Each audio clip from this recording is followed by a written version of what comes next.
Vote প্রচারে দিগনগর রাঘবেশ্বর মন্দিরে পুজো দিয়ে জনসংযোগ কৃষ্ণনগর দক্ষিণের তৃণমূল প্রার্থী উজ্জ্বল বিশ্বাসের।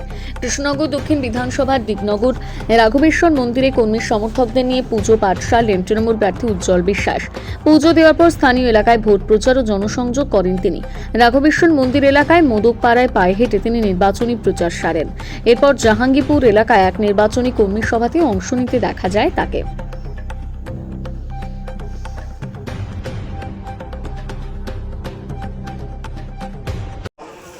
আমাদের এই মন্ত্রী যে তিনবারের বিধায়ক হয়েছে, তিনবারের মন্ত্রী, আপনাদের এই জাহাঙ্গীরপুর দেপাড়া অঞ্চলের এই জাহাঙ্গীরপুরের এই মৌজাটা, এখানে কৃষক বেশি, সেই কৃষকদের দিকে তাকিয়ে আপনাদের এখানে কৃষকদের যাতে উন্নতি হয়, আজকে কিষাণ মান্ডি তৈরি করে দিয়েছে।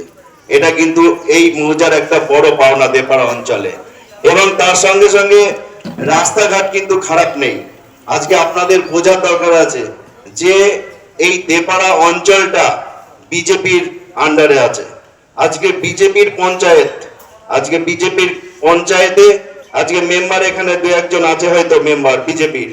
আজকে সে মমতা বন্দ্যোপাধ্যায়ের কাজ হচ্ছে, সে বলছে এটা বিজেপি মোদি করছে কাজটা, লজ্জা হওয়া দরকার তার। আজকে বাংলার ঘর নরেন্দ্র মোদী কিন্তু টাকা দেয়নি, সেই ঘরটা কিন্তু মমতা বন্দ্যোপাধ্যায় দিয়েছে। এটা কিন্তু কেউ কেউ প্রচার করছে, বিজেপির যারা দালাল আছে তারা বলছে এটা নরেন্দ্র মোদী দিয়েছে। তাদের লজ্জা হওয়া উচিত যে দিচ্ছে একজন, আর তোরা বলছিস যে নরেন্দ্র মোদী দিচ্ছে সেন্ট্রালের টাকা। কি সুন্দর এইসব প্রচার করে করেই কিন্তু বিগত দিনে এরা ভোট নিয়েছে, লোকসভায় ভোট নিয়েছে, মানুষকে ভুল বোঝায়। আজকে আপনারা দেখুন যে পঞ্চায়েতটা আপনাদের আন্ডারে আছে, সেই পঞ্চায়েতের টাকাটা কোথা থেকে আসছে? সেটা নবান্ন থেকে মমতা বন্দ্যোপাধ্যায় দিচ্ছে। আজকে সেই টাকাটা খরচা করছে ওরা। প্রধান খরচা করলে কি হবে? দেপাড়া পঞ্চায়েত কাজ করছে, পঞ্চায়েত থেকে খরচা করতে ওরা ভয় পাচ্ছে যে আমরা যদি এই টাকাটা দিয়ে রাস্তাঘাট এলাকার উন্নয়ন কাজ করি তাহলে মমতা বন্দ্যোপাধ্যায়ের নাম হবে। তাই তারা কি করছে? তারা সেই টাকাটা যাতে খরচা না হয় তারা কিন্তু কাজ করছে না। আজকে মুখ্যমন্ত্রী মমতা বন্দ্যোপাধ্যায় দিনে ভাবলো যে এলাকায় আমাদের মেম্বার নেই, আজকে সেই এলাকাগুলোই কাজ করতে হবে, অনেক রাস্তাঘাট খারাপ হয়ে পড়ে আছে। তাহলে সেই তার জন্য আমার পাড়া আমার সমাধান সেই প্রকল্প এক একটা বুথে 10 লক্ষ টাকা করে দিয়েছে। এটা কিন্তু চারটেখানে কথা না। আজকে যেখানে আমাদের মেম্বার নেই, পাড়ায় সমাধানে সেখানে মাননীয় মন্ত্রী তিনি উপস্থিত থাকতেন প্রত্যেকটা অঞ্চলে অঞ্চলে। সেখানে রাস্তাগুলো আমাদের যারা মমতা বন্দ্যোপাধ্যায়ের কর্মী নেতা যারা আছে তারা গিয়ে নামগুলো দিয়েছে। আজকে সেই রাস্তাগুলো হচ্ছে, আজকে বিজেপি দালালরা সেখানে গিয়ে বলছে মোদি করে দিচ্ছে। লজ্জা হওয়া দরকার এদের। তাহলে আপনারা বলুন তো, আপনারা এগুলো শোনার দরকার আছে।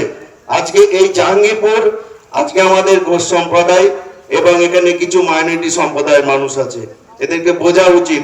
এদের যা বোঝাচ্ছে সেটাই বুঝছে। কারণ আমার মনে হয় মমতা বন্দ্যোপাধ্যায় যেভাবে উন্নয়ন করে চলেছে, আজকে বিজেপি তার ধারে কাছে আসতে পারবে না। এখনো আপনারা ভাবুন, সময় আছে। বিগত দিনে ভেবেছেন যে বিজেপিকে দিয়ে আমরা ভোট দিই, বিজেপি আমাদের এলাকায় হয়তো অনেক কিছু করে দেবে। কাজ করেছে কিন্তু মমতা বন্দ্যোপাধ্যায়, উজ্জ্বল বিশ্বাস। তাই এখন এই এলাকায় অনেক কিছু কাজ বাকি আছে। যদি মনে হয় আপনাদের সেই কাজগুলো করার দরকার আছে, আপনাদের আর মাত্র 32টা দিন টাইম আছে। আপনারা মাঠে নেমে পড়ুন। এবং উজ্জ্বল বিশ্বাস কিন্তু এবার যে আপনাদের বিজেপির যা প্রার্থী, কেউ তাকে চেনে না। কোথা থেকে কে প্রার্থী হয়েছে কেউ জানে না তাকে। এটা কিন্তু মানুষের মুখে মুখে আমরা শুনতে পাচ্ছি। অতএব আমাদের মন্ত্রী বিগত দিনে যে ভোটে জিতেছে, এবার কিন্তু তার ডবল ভোটে জিতবে। একদম ভয় পাওয়ার কোনো চিন্তা নেই। যারা ভয় পাচ্ছে তারা 4 তারিখে দেখে নেবেন মে মাসের। অনেকেই যারা ভোট দেবেন না তারা কিন্তু ভুল করবেন, কারণ 4 তারিখে উজ্জ্বল বিশ্বাসী জিতছে এখানে। এবং মমতা বন্দ্যোপাধ্যায় যে 294টা সিট আছে, সেই 294 এর মধ্যে 250 সিটে জিতবে। এটা সারা বাংলায় আপনারা দেখতে পারবেন। যতই বিজেপি প্রচার করুক, যতই বিজেপির মানুষ টাকা দিক ভোট কেনার জন্য, কোনো লাভ হবে না। তাই বলবো আপনারা কেউ ভুল করবেন না। আজকে কিছু কিছু মানুষ আছে তাদের হাতে টাকা দিলে তারা শুধু বিজেপিরই গুণগান করবে। আজকে আপনারা দেখুন তো, ভোট এসেছে, আজকে আপনারা বিজেপির লোকজনদের দেখতে পারবেন। সারা বছর কে দেখে আপনাদের? মমতা বন্দ্যোপাধ্যায় যারা বন্দ্যোপাধ্যায়ের যারা সৈনিক আছে, আপনার এলাকায় যে কর্মী আছে, যে নেতা আছে, সেই আপনার সুখ দুঃখে আপনার পাশে থাকে। আপনি কিন্তু বিজেপি বলেন, সিপিআইএম বলেন, কোন নেতা আপনার অসময়ে কিন্তু আর থাকে না।